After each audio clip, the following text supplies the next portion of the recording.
Saya ulang, Tuhan tidak pernah membiarkan kita dicobai lebih dari kemampuan. Misal, kemampuan saudara tuh 100. Mungkin nggak Tuhan kasih 101? Kenapa? Iya, akibatnya apa? Oke, nggak 101 deh, 100,5. Jatuh. 101 gram, jatuh nggak? Jadi optimal itu 100. Kalau dikasih lebih dari 100, jatuh. Nah, suatu ketika Tuhan izinkan masalah, dia jatuh. Pada saat dia jatuh, kesannya berapa? Lebih dari 100. Nggak tahunya cuma 70. Dia jatuh. Nah, persoalannya apa? Persoalannya, karena kondisinya dia nih lemah. Biasanya dia bisa angkat 100, tapi karena menstruasi, karena mencret kapicirit, karena lagi pilek, jangankan 160 saja, ngeplek. Saya bisa ngerti?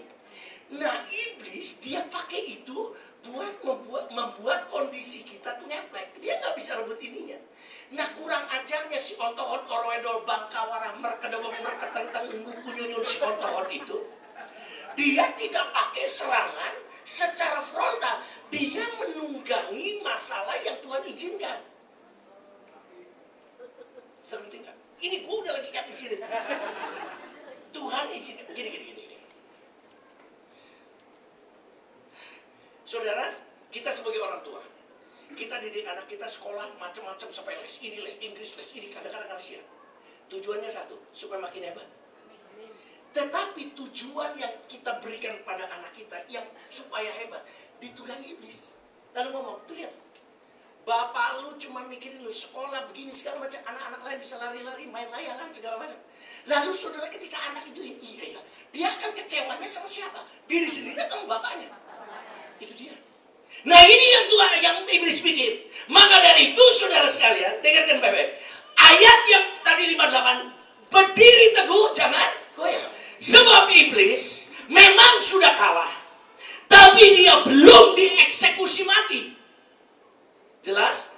Iblisnya masih hidup dan dia masih bergerak dengan segala apapun yang bisa lakukan untuk menjatuhkan manusia.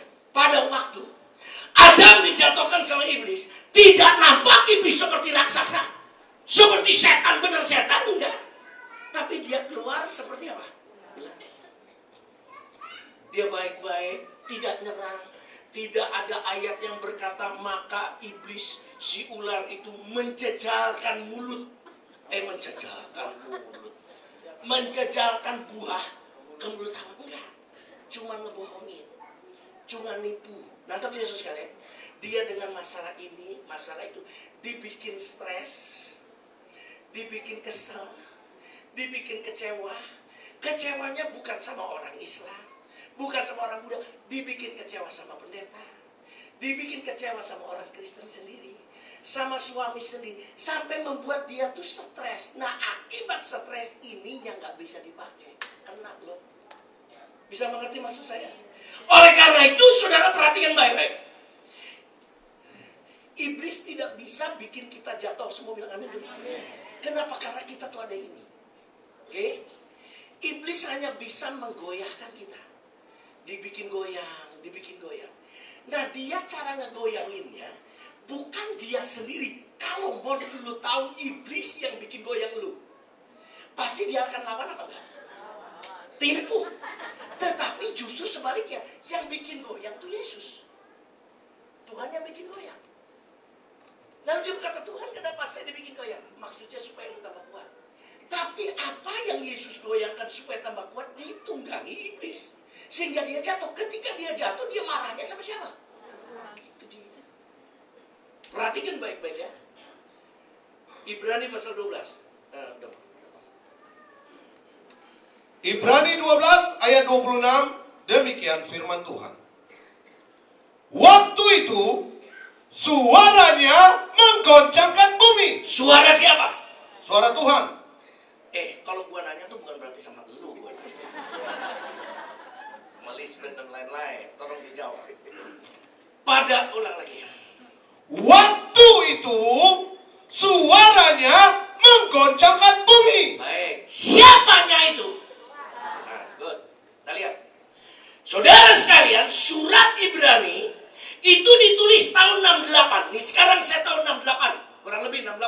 di sini ya. Di sini ayat itu keluar, waktu itu berarti dulu atau nanti? Kiri apa kanan? Bingung. Saudara, waktu itu ketika saya lagi main layangan, berarti nanti atau dulu? Ah, gitu jawabnya, mantap. Ngerti terus sekalian ya? Waktu itu dulu. Dulu teh kapan? Nah, saya mundur ke sini. Saya mundur ratusan tahun lalu. Hagai pasal 2. Hagai 2 ayat yang ke-7, demikian firman Tuhan. Sebab beginilah firman Yahweh semesta alam. Sedikit waktu lagi, maka aku akan menggoncangkan langit dan bumi. Baik, sebentar, tenang. Sekarang lihat ke depan sekali lagi. Ibrani. Waktu itu berarti dulu. Nah, dulu tuh kapan? Yaitu pada saat zaman Hagai di sini. Nah, saudara sekalian, di sini terjadi sebuah peristiwa. Apa peristiwanya? Dari ayat yang pertama, dari judulnya dulu. Hagai 2 ayat 1 sampai selanjutnya, demikian firman Tuhan. Judulnya, kemegahan bait suci yang baru. Nah, stop dulu. Saya jelasin dulu. Saudara, bait suci yang pertama dibuat oleh siapa? Siapa? Salomo. Baik. Setelah dibangun oleh Salomo, menurut saudara, dengan melihat Salomo tuh kaya, miskin dan segala macam lah, saudara tahu lah. Kira-kira bait suci megah atau tidak? Megah karena Salomo kaya. Oke? Nah, saudara sekalian, bait suci yang pertama dibangun oleh Salomo, walaupun ide blueprintnya dari Daud. Nah, setelah dibangun dihancurkan sama Babel. Akibat dihancurkan, maka orang-orang Israel ditawan di Babel. Daniel, Sadrak, Mesak, Abednego, Ezra, Nehemia, Zerubabel semua ditawan. Berapa lama? 70 tahun. Setelah 70 tahun, mereka balik lagi membangun bait suci lagi. Kira-kira bait suci yang dibangun lebih bagus apa lebih jelek dari yang Salomo? Bagus. Apa? Yakin nih? Yakin. Karena ini dibangun Salomo, sedangkan mereka jadi narapidana. Setelah kurang jadi narapidana, keluar dari Nusa Kambangan, bangun istana, bangun bait suci, pasti jelek. Nah, tetapi keluar membuat begini. Ayo, Jim, ayat 1. Ayat 1. Pada tahun yang kedua zaman Raja Darius, dalam bulan yang ke-7 pada tanggal 21 bulan itu, ayatnya, ya. datanglah firman Yahweh dengan perantara Nabi Hagai bunyinya. Katakanlah kepada Zerubabel bin Sealtiel, Bupati Yehuda, dan kepada Yosua bin Yozadak, imam besar, dan kepada selebihnya dari bangsa itu demikian. Masih adakah di antara kamu? Masih adakah di antara kamu yang telah melihat rumah ini dalam kemegahannya semula? Gua mau nanya, kamu masih melihat ini kemegahan yang dulu tuh zaman Salomo masih ada? Jawabnya apa? Nggak ada. Terus? Dan bagaimanakah kamu lihat keadaan sekarang? Terus? Bukankah keadaannya di matamu seperti tidak ada artinya? Iya, terus? Tetapi sekarang, kuatkanlah hatimu, hai Zerubabel. Demikianlah firman Yahweh. Kuatkanlah hatimu, hai Yosua bin Yozadak, imam besar. Kuatkanlah hatimu, hai segala rakyat negeri. Demikianlah firman Yahweh. Bekerjalah, sebab aku ini menyertai kamu. Iya. Demikianlah firman Yahweh semesta alam. Terus? Sesuai dengan janji yang telah kuikat dengan kamu pada waktu kamu keluar dari Mesir, iya. Dan rohku tetap tinggal di tengah-tengahmu. Janganlah takut, sebab beginilah firman Yahweh semesta alam. Iya. Sedikit waktu lagi. Stop. Sedikit waktu lagi, lihat saya, ke kiri atau kanan? Ulang lagi, sekali lagi. Oh, stop dulu. Di sini, waktu itu berarti kiri apa kanan? Kiri. Nah. Sini, sebentar ya. Ini bait sucinya, oke? Sekarang dibilang begini. Sedikit waktu lagi. Berarti ke kanan atau ke kiri? Good. Perhatikan baik-baik ya, ini penting. Firman Tuhan berkata gini, sedikit waktu lagi, maka aku akan menggoncangkan langit dan bumi. Aku akan goncangkan langit dan bumi, semuanya bersatu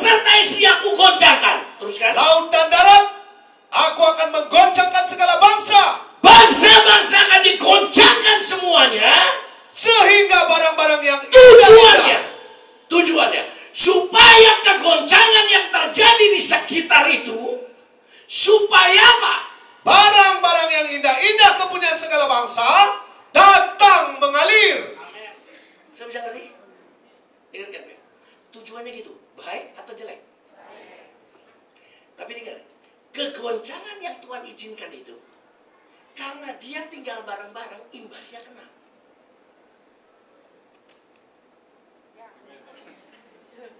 Nah, ketika imbasnya kena, ditunggangi iblis. Nangkap saudara sekalian. Padahal tujuannya buat ini, supaya ulang lagi. Aku akan menggoncangkan segala bangsa, sehingga barang yang indah-indah kepunyaan segala bangsa datang mengalir.